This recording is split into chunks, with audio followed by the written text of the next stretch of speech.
Hi friends, welcome to my channel. ఇప్పుడు నేను చదివి వినిపించబోయే చందమామ కథ పేరు రోజులు బాగుంటే.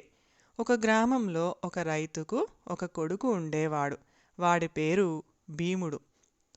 తండ్రి బ్రతికున్నంత కాలము వాడు తినటము తిరగటము తప్ప ఇంకే పని చెయ్యలేదు.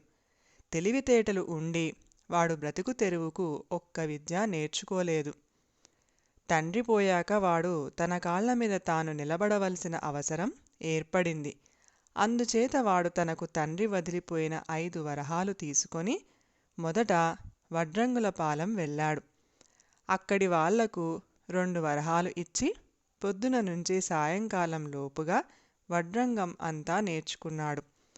మర్నాడు శిల్పి పల్లెకు వెళ్ళి ఆ సాయంకాలం లోపల శిల్ప విద్య నేర్చుకొని శిల్పులకు 2 వరహాలు ఇచ్చి 3వ నాటికల్లా 1 వరహా మిగుల్చుకొని తన స్వగ్రామం చేరుకున్నాడు. అక్కడ వాడు వడ్రంగిగాను శిల్పిగాను కూడా పనిచేస్తూ సుఖంగా జీవించటం ప్రారంభించాడు. ఇంతలో రాజుగారి పుట్టినరోజు వచ్చింది. భీమన్న రాజుగారికి మంచి బహుమానం ఇవ్వాలని నిశ్చయించుకొని మంచిగంధం చెక్కతో చక్కని పెట్టె తయారు చేసి దానికి నగీషీలు చెక్కాడు. తరువాత చలువరాయితో ఒక ముచ్చటైన విగ్రహం తయారు చేశాడు. దాన్ని ఒకవైపు నుంచి చూస్తే విష్ణువు కనిపిస్తాడు, రెండో వైపు నుంచి చూస్తే శివుడు కనిపిస్తాడు. ఆ విగ్రహాన్ని మంచిగంధం పెట్టెలో పెట్టుకొని భీమన్న రాజుగారికి బహుమానంగా పట్టుకుని పోయి పుట్టినరోజు పండుగ నాడు ఇచ్చేశాడు. రాజుగారు ఆ బహుమానం చూసి చాలా సంతోషించాడు. ఆయన భీమన్న పనితనం చూసి మెచ్చుకొని 5,000 వరహాలు బహుమానంగా ఇచ్చాడు. భీమన్న ఆ బహుమానం అందుకొని మర్నాటికల్లా తన గ్రామానికి తిరిగి వచ్చాడు. బహుమానం పొందిన భీమన్నను చూసి పొరుగు గ్రామంలో ఉండిన మరొక శిల్పికి ఈర్ష్య కలిగింది.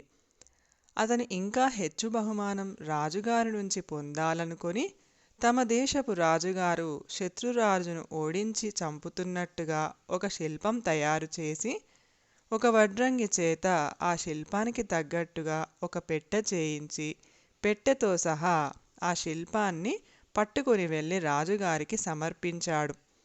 రాజుగారు ఆ శిల్పాన్ని చూడగానే మండిపోయాడు. చుట్టూ ఉన్నవాళ్ళు హాహాకారాలు చేశారు. ఎందుచేతనంటే చంపబడుతున్న మనిషి ముమ్మూర్తులా రాజుగారిలాగా ఉన్నాడు. చంపుతున్న మనిషిలో రాజుగారి పోలికలు ఏవీ కనిపించలేదు. రాజుగారు ఆ శిల్పాన్ని అక్కడే పగలగొట్టించి శిల్పికి 50 కొరడా దెబ్బలు బహూకరించి పంపివేశాడు. ఆ శిల్పికి భీమన్న మీద ఉండిన ఈర్ష్య క్రోధంగా మారింది. అతను ఒక రాత్రి భీమన్న ఉండే ఇల్లు కాస్త తగలబెట్టించేశాడు. ఇంటితో పాటు భీమన్నకు ఉన్న ఆస్తిపాస్తులన్నీ బూడిద అయిపోయాయి. తన పని మొదటికి వచ్చేసరికి భీమన్న తిరిగి వడ్రంగం చేసుకొని బ్రతక నిశ్చయించి కలప కొట్టుకు రావటానికి గొడ్డలి తీసుకొని అడవికి వెళ్ళాడు. అతను రాళ్ళగుట్టల మధ్యలుగా నడుస్తూ ఉండగా ఒక రాయి తగిలి కాలిగోరు ఊడి చాలా బాధ పెట్టింది. భీమన్న కోపంతో ఆ రాతిని సత్తువ కొద్దీ పక్కకు నెట్టాడు. ఆ రాతి కింద విచిత్రంగా ఒక పలకరాయి కనిపించింది. కొండరాళ్ల కింద ఎవరో పెడితే తప్ప పలకరాయి ఎందుకుంటుందనుకొని భీమన్న ఆ పలకరాయి మీద ఉన్న మరికొన్న రాళ్ళు కూడా తొలగించి పలకరాతిని ఎత్తేసరికి దాని కింద ఒక గుంట, ఆ గుంటలో బోలెడన్ని నగలు, డబ్బు ఉన్నవి. అదంతా దొంగలు దాచుకున్న సొత్తు అయి ఉండాలనుకొని భీమన్న దాన్ని పదిలంగా తీసి మూట కట్టుకొని ఇంటికి తిరిగి వచ్చేశాడు. భీమన్న రెండోసారి భాగ్యవంతుడు అయ్యేసరికి గ్రామాధికారికి కన్ను కుట్టింది. ఆయన భీమన్నను పిలిచి, నువ్వు హఠాత్తుగా గొప్ప ధనికుడివైనట్టున్నావని విన్నాను. ఎక్కడిదా డబ్బంతా నీకు అని అడిగాడు. అడవి మధ్యలో గుట్టల్లో దొరికింది. అని భీమన్న ఉన్న మాటే చెప్పాడు. వెంటనే గ్రామాధికారి, ఎంత పొరపాటు చేశావు? నిధి నిక్షేపాలు రాజుగారి సొత్తు. ఇందులో చిల్లిగవ్వ ముట్టుకున్నా నిన్ను తీవ్రంగా దండించే హక్కు నాకు ఉంది. జరిగిందేదో జరిగింది. అదంతా తెచ్చి నాకు ఇచ్చేయి. నేను దాన్ని రాజుగారికి ఖజానాకు తరలించి వేస్తాను అన్నాడు. భీమన్న తనకు దొరికినది యావత్తు గ్రామాధికారి ఇంటికి చేర్చాడు. గ్రామాధికారి అందులో కొంత తాను ఉంచుకొని మిగిలినది రాజుగారికి పంపించి వేశాడు. భీమన్నకు మట్టుకు సాటి మనుషులపైన తన గ్రామం పైన రోత పుట్టుకొచ్చింది. తన దగ్గర విద్య ఉన్నది.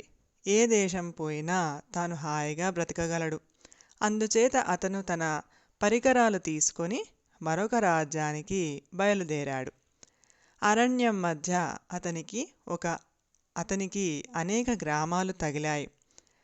ఒక గ్రామంలో తింటూ మరొక గ్రామంలో పడుకుంటూ భీమన్న చాలా రోజులు ప్రయాణం చేసి ఒకరోజు చీకటి పడే వేళకు ఒక గ్రామం చేరాడు. అక్కడ ఒక ఇంటి నుంచి సన్నగా రోదన ధ్వని వినిపిస్తుంది.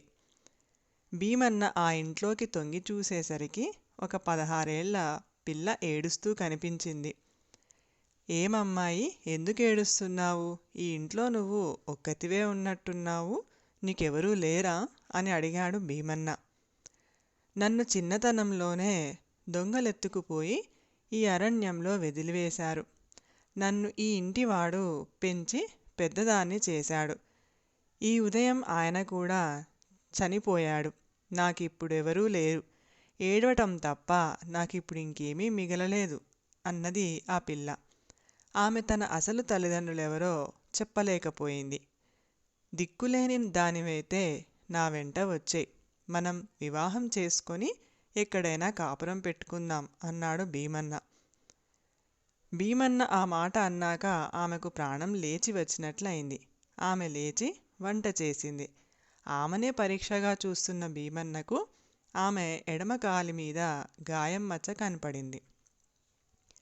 వెంటనే తన చిన్నతనంలో విన్న కథ ఒకటి జ్ఞాపకం వచ్చింది. తమ దేశపు రాజుకు ఒక కూతురు ఉండేది. 4 ఏళ్ల పిల్ల అయి ఉండగా ఆ పిల్ల కనిపించకుండా పోయింది. ఆమె కోసం ఎంతో వెతికించారు గాని ప్రయోజనం లేకపోయింది. ఆ పిల్లకు ఎడమ కాలి మీద కత్తిగాటు మచ్చ ఉండేదని చెప్పుకున్నారు. ఈ పిల్ల వయసును బట్టి చూసినా రాజుగారి కూతురే అయి ఉండవచ్చన్నది భీమన్నకు తోచింది. ఆమె నిజంగా రాజకూతురైతే ఆమెను తాను పెళ్లాడటం అక్రమమవుతుంది. ఆమెను రాజుగారికి అప్పగించటమే తన ప్రథమ కర్తవ్యం. అందుచేత భీమన్న ఆ పిల్లను తన వెంట తీసుకొని రాజధానికి బయలుదేరాడు. చిన్నతనం నుంచి దాచుకున్న తన బట్టలు, వస్తువులు ఆ అమ్మాయి తన వెంట తెచ్చుకుంది.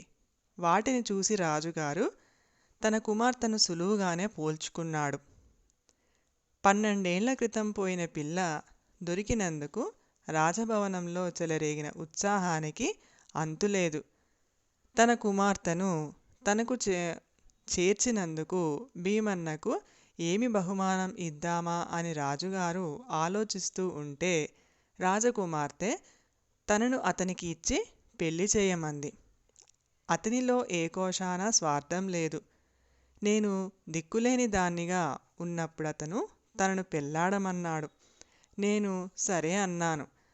తరువాత నా కాలి మీద మచ్చ చూసి అనుమానం కలిగి అతను నన్ను ఇక్కడికి చేర్చాడు. అతను నన్ను మరొక చోటికి తీసుకుపోయి పెళ్లాడి ఉంటే ఎవరూ ఆపి ఉండలేరు అన్నది రాజకుమార్తె. తన కుమార్తెకు భీమన్న పట్ల చాలా గౌరవం ఉన్నదని గ్రహించి రాజుగారు ఆమెను భీమన్నకే ఇచ్చి పెళ్లి చేశాడు. ఈ వార్త తెలియగానే భీమన్న ఉండిన ఊళ్ళోని గ్రామాధికారి సన్యాసం పుచ్చుకున్నాడు. పొరుగుర్లో ఉండిన శిల్పి దేశాంతరాలు పట్టిపోయాడు. కథ సమాప్తం. ఈ కథ కనుక మీకు నచ్చినట్లయితే ప్లీజ్ లైక్ చేయండి, షేర్ చేయండి. మరిన్ని మంచి మంచి కథల కోసం మా ఛానల్ని సబ్స్క్రైబ్ చేసుకోండి. Thank you.